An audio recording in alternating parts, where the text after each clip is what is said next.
नमस्कार मैत्रिणींनो, स्वागत आहे तुमचं आजच्या व्हिडिओमध्ये। कशा आहात तुम्ही? आशा व्यक्त करते की स्वस्त असाल, मस्त असाल आणि स्वामींच्या सेवेमध्ये रममान असाल। आणि अजून एक सेवा म्हणजे भगवान पांडुरंगाची। आता लगेचच आषाढी आहे, मग आपले व्हिडिओ आषाढी निमित्त चालू आहे। तर अशीच आषाढी म्हणजे देवशयनी एकादशी, त्यासाठी व्रत आणि काही नियम। अनंत कोटी ब्रह्मांड नायक राजाधिराज योगीराज श्री स्वामी समर्थ महाराजांना वंदन करून आणि पंढरीश पांडुरंग परमात्म्याच्या चरणी नमन करून आपण आजच्या व्हिडिओला सुरुवात करणार आहोत। तर आजच्या व्हिडिओचा विषय आहे की देवशयनी एकादशी म्हणजेच आषाढी एकादशी।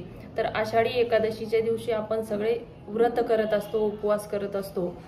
कोणी वारीला जात असतं, त्या कोणी आदल्या दिवशी जातो, कोणी पायी चालत जातं। अशा ज्यांना जसं शक्य आहे ते त्या पद्धतीने ही सेवा रुजू करत असतात पांडुरंग परमात्म्याच्या चरणी। त्याचप्रमाणे काही नियम आहेत की आषाढी एकादशीला आपण कोणते नियम पाळायचे ज्यामुळे आपल्याला दोष लागणार नाही। तर 17 जुलै म्हणजे 17 जुलैला आषाढी एकादशी आहे, म्हणजेच देवशयनी एकादशी। त्याच दिवशीपासून चातुर्मास प्रारंभ होत असतो।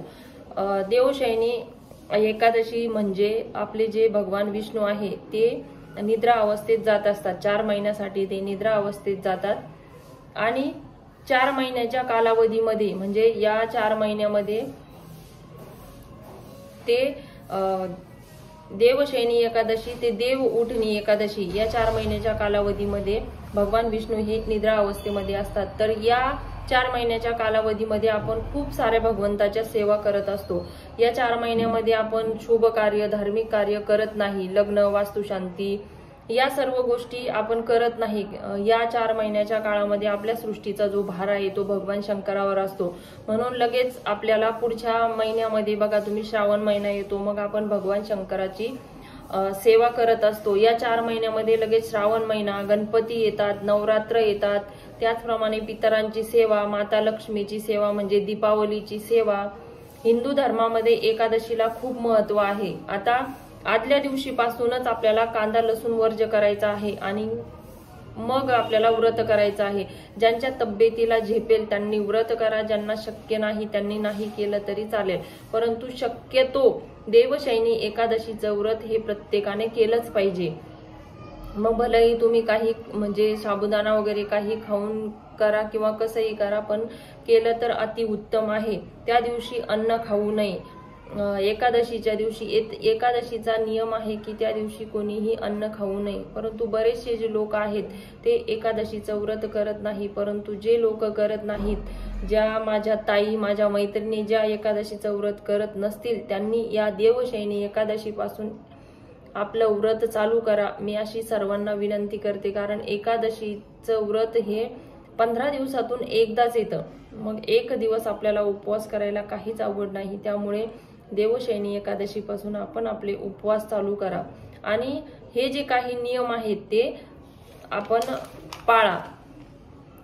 तर आपल्याला मी काही प्रभावी सेवा सांगणार आहे की आषाढी एकादशीच्या दिवशी आपल्याला एका ग्रंथाचं पारायण करायचं आहे, ज्याने काय होईल तर आपल्या 7 पिढ्यांची जी दरिद्री आहे ती कायमची नाहीशी होणार आहे। मग आपण कोणत्या सेवा करायच्या आहे?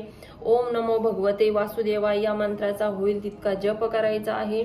त्याचप्रमाणे काय होतं की आपण जन्माला येतो ते काहीतरी ऋण फेडण्यासाठी किंवा आपलं प्रारब्ध भोगण्यासाठी। मग आता प्रत्येकावर कोणतं ना कोणतं ऋण असतंच आणि आपलं कर्तव्य पूर्ण करण्यासाठी आपण या मानव देहाला प्राप्त होत असतो। मग असेच 4 प्रकारचे ऋण आहेत आपल्यावर। एक मनुष्य ऋण, देव ऋण, ऋषी ऋण आणि पितृ ऋण, त्याचप्रमाणे भूत ऋण। तर हे सर्व ऋण आपल्याला फेडायचे असतात। मागच्या जन्माचं प्रारब्ध आपल्याला माहित नसतं, परंतु या जन्मात होईल तितका आपल्याला भगवंताची सेवा ही करायची असते आणि ती सेवा करून आपल्याला आपला जो मागचा प्रारब्ध आहे तो काय करायचा असतो? कमी करायचा असतो। जर आपल्या कडून काही मागच्या जन्मामध्ये काही पापकर्म झाले असतील, काही चुका झाल्या असतील, तर त्या आपल्याला या जन्मात नक्कीच त्याचा प्रभाव आपल्याला भक्ती, साधना, पारायणे, मंत्र जप आणि सर्वात महत्त्वाचं म्हणजे भगवंताचं नामस्मरण, या गोष्टी करून आपल्याला त्याचा प्रभाव काय करायचा आहे तर कमी करायचा आहे। यासाठीच आपण मानव देहाला प्राप्त झालेलो असतो। त्यात काही लोकांना 90% लोकांना पितृदोष असतो। मग येणाऱ्या एकादशीला आपण छोटंसं 700 श्लोकी जे भागवत ग्रंथाचं पारायण, जो भागवत ग्रंथ आहे त्याचं पारायण आपल्याला एका दिवसात शक्य नाही, म्हणून परमपूज्य आदरणीय गुरु माऊलींनी आपल्यासाठी 700 श्लोकी भागवत ग्रंथ तयार केला आहे। त्या भागवत ग्रंथाचे आपल्याला पारायण करायचे आहे। तसं तर प्रत्येक एकादशीला ज्यांना शक्य आहे त्यांनी या ग्रंथाचं पारायण नक्की करा।